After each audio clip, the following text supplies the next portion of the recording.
ये सिर्फ जात के नाम बेच करके का कहने की अपन रोजी रोटी चलावता। आधार कार्ड पर तुम अपना जीवन में दिखाओ दिखाओ, अभी तुम दिखाओ, दिखा दो, है तुम्हारे हिम्मत। तुम अपने बाप का पैदाइश रहता ना तो तुम आधार कार्ड पर अपना जादू नाम लिखवा करके घूमता। बाप के नाम ना धरती, बाकी चल गए बाप दादा के हैं तब बाप दादा के यहाँ सीमित रही, कैसे कि पहुंच गए बड़े बाप दादा के यहाँ तो जाइल जरूरी बनो। अब तनी गीत संगीत होखो। हाँ अरे रौरा देश के बापा गाँव अपने खान करो गाँव खाली गांडुल घर का उतर मन बोला तारे आवाज बुझाता है भाड़ ये सा वाह ना कोनो गायकी में टैलेंट में ना कोनो गायकी बा भैंस के सुतर में भाला मारो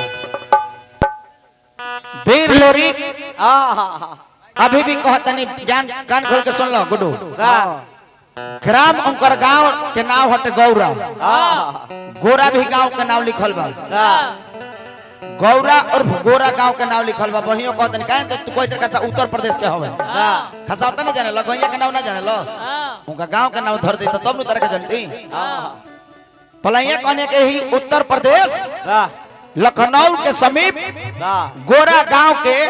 जेके वीर लोरी की जी रहने हैं। अभी भी कहतनी अभी भी लखनऊ के समीप बटे गोरा गांव यदि ना होई तते जो ना मोबाइलवा पर सर्च मारी के गावत रहे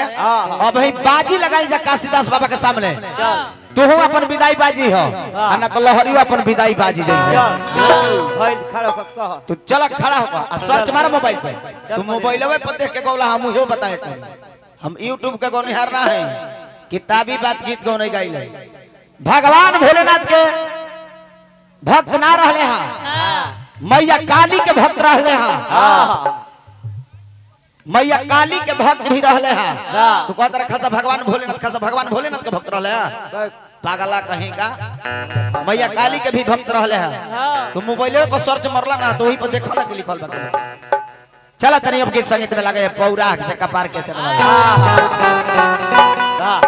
अब तनी लय लयदारी भी हुई और डफरा के भी फरमाइश बा हमरा हरेंद्र भैया के तो डफरा भी हुई। चलो हम मास्टर तनी दिखाओ तो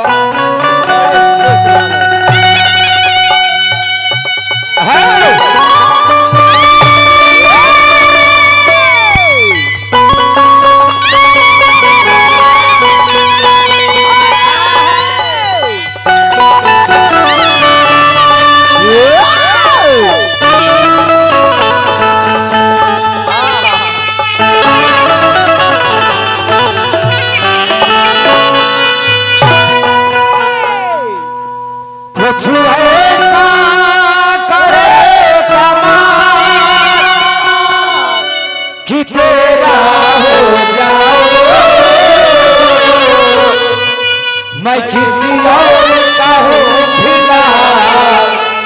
तेरा हो जाऊं। चलो गाना बजाना गावे का प्रयास करो,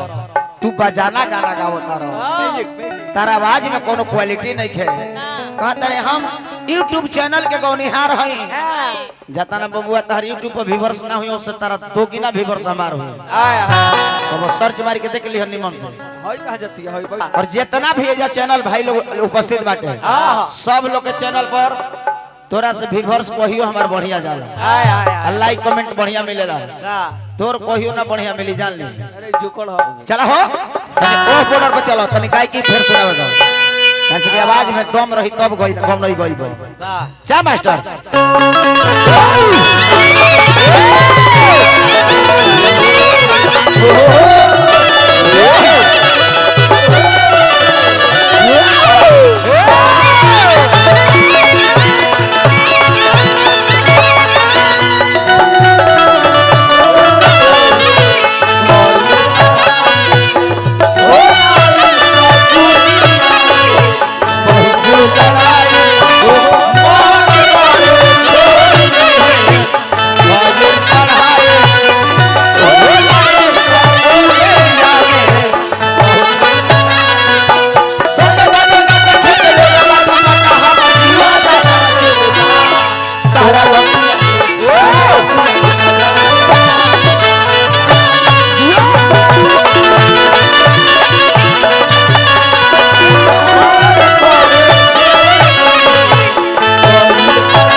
बहुत ही सुंदर लयदार हमारे काका बानी।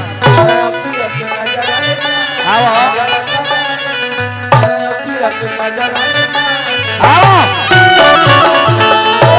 बाकी एक गुड्डू देखो गाय के बलिया जिला दीवाना हो तारा एगो कहता रहे कि यही बागी बलिया के धरती के जीतू पांडे हो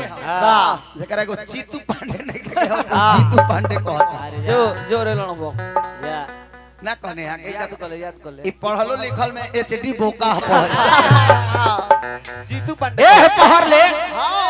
बलिया जिला के कार्यक्रम में तू हई मैं पंडाल खाली कर देले बा हां 1 बजे अब सोचा कि तू कैसन गीत गौ नहीं गौले बाड़ो तार आवाज में कितना क्वालिटी बाटे हरेंद्र भैया आवाज में क्वालिटी होके के चाहिए देखो बात तू कहत तार तौन बतिया बुझाता आ जब गावे लगत रहनु तो तार बतिया नहीं बुझत कि कुछ कौन शब्द कहले बा अरे बोकावा तनी आवाजवा में क्वालिटी बनाओ तनी दूध खो लागत अरे बाप दादा निहारे हमार तो भाग बा जे हमारा बाप के ते नाव जाना तारी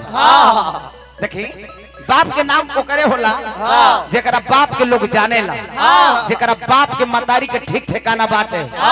आज आज आज ले हम एकरा बाप के नाम ना जाने एकर मतलब कि बिना बापे के बेटा हो ओकरे के हरामी कहल जाए खबार अब देखी हमारा बाबू के नाम जानत रहे नो तो बबुआ तू तोरी गइलो जे कमलबास कुंवर सामिना चाचा के और सुरेश बाबा के जे नाम जाना ताटे अभियंता जी के तू तोरी गइलो आज ले तारा बाबू के नाम हम जानत नहीं जानत काहे कि तू लोमेरा बेटा हवा दहरा में हमारा में उतने अंतर बा अब रही गई सवाल तनी गीत गौ नहीं के तनी खड़ा हो कहो उनका के चित्तू पांडे कहे जाला है लौंडा ब्यास तो जीवन हमारा लौंडा बन के जिएगा और हम इसी तरह से गायकी दिखाएंगे तो हनी के जाता ना पड़ा जो एथी हिलावे वाला है बॉडी अच्छा नचनिया के बर्नट हिलावला से के खुश ना होई तो तोरा ही डिकिया देखावला से के खुश हो जाएगा गायकी दिखावो ए बहर के एगो गीत ना गौला है एगो ड्राइवर साहब पे गीत कहल गोली है गावे के तो एगो मुंह खड़ा गोले है और मतलब कि तेरा दुकान में पूंजी नहीं के पूंजी रही तो दू अंदर के गीत कोइतो एक अंदर के गीत कोइतो तेरा दुकान में कुछ होय नहीं के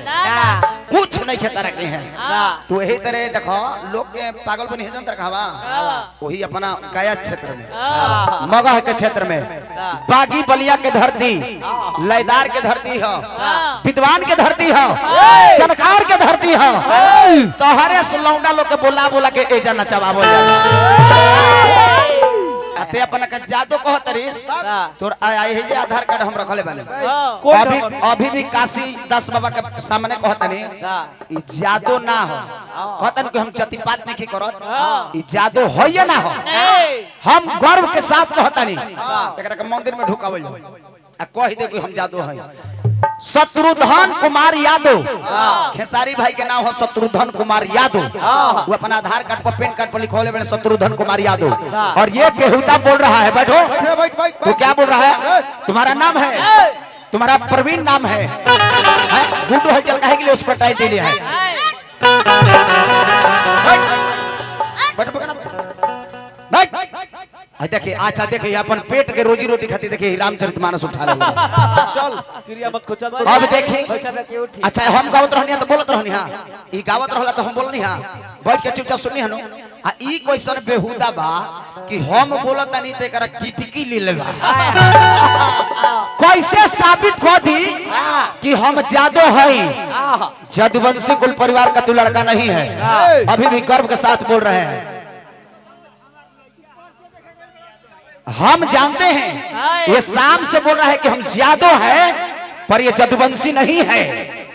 ये नहीं ये अपना पेट के लिए कुछ भी कर सकता है हम भी कसम खा रहे हैं कि जादू नहीं है ये एक भाट का लड़का है भाट का हम जानते नहीं कहे से कि गोनिहार एगो गोनिहार के घरे जाला आवाज के काम बा तो कबो जीवन में टाइटल नत बेची है अपन जात जन जात बड़े तन जात को अब चल तनी गायकी की हो बोल के दिलवा बोतल में बहुत सुंदर फरमाइश बा मलिकार के आदेश जो सिर्फ गायकी अब होके के चाहिए बाकी देखी हतना चैनल लगल बा हमरा कहल जरूरी बा ई चैनलवे खातिर तो कहत है ये जाके श्रोता समझ के नहीं जहां जाता नु तहां लागत अपन जतिया बेचे हम जादो ही वो हम जादो हई ई कहे नहीं किसको ओरिजिनल की ना हम घर के भाट के लइका हई ओरिजिनलिटी को रामचरितमानस हम छोतन तेहु छोतरी से अपन पेट खातिर कहतरी हम सच्चाई बातें जाऊ गइलत ओरा में हमरा में बस उतना अंतर बा चला हो बढ़िया चलो तनी अब एगो रनिंग गीत बजाओ तनी बेरा के गीत गा दी रेडी रेडी 1 2 3 4